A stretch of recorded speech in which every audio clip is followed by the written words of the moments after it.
光復香港，光復香港，時代革命，時代革命，光復香港，光復香港，光復香港，時代革命，時代革命，光復香港，光復香港，光復香港，時代革命，時代革命，光復香港，呼籲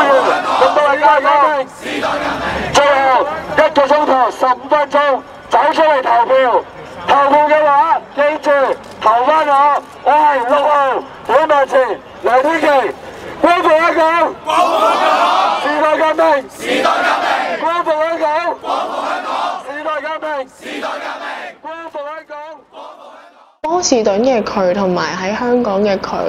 或者選舉前後 DQ 前後嘅佢都會唔同，即係其實佢同我差唔多，都係一個啱啱畢業嘅僆仔咁，但係我覺得佢心底入邊係一個純真同埋一個善良嘅人嚟。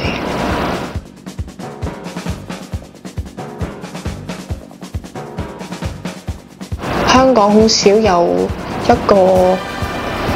政治人物、社運人物係咁年輕，特別係好短時間之內同一時間面對咁多嘢，又好快地由冒起，又快地完結咗佢，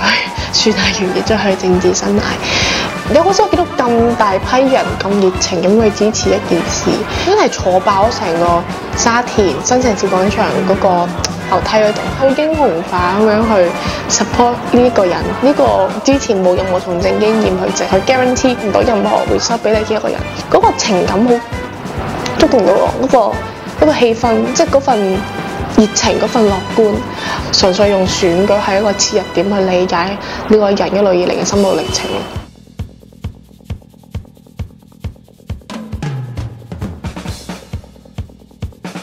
認識咗之後，佢份人，佢比較多愁緒啦，比較我都冇乜自信嘅，我覺得對於自己做嘅決定或者 advocate 過嘅嘢，佢會好多反思，佢會不斷咁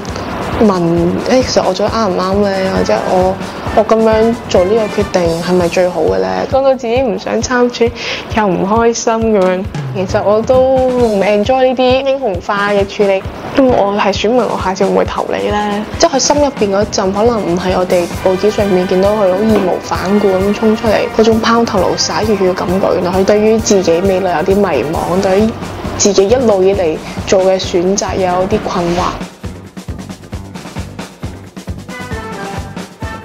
即係每個人都有佢唔同嘅一面。我哋理解一個人係好片面化咁樣理解佢。或者媒體中意擺佢身上嘅 label， 譬如本民前發言人，譬如廢青，譬如暴徒咁，但係其實每個人係冇一隻啫嘅，你心入邊咧都有曾經有過夢想，曾經有過啲對社會嘅想像，之後曾經大家都會經歷過呢個夢想嘅幻滅。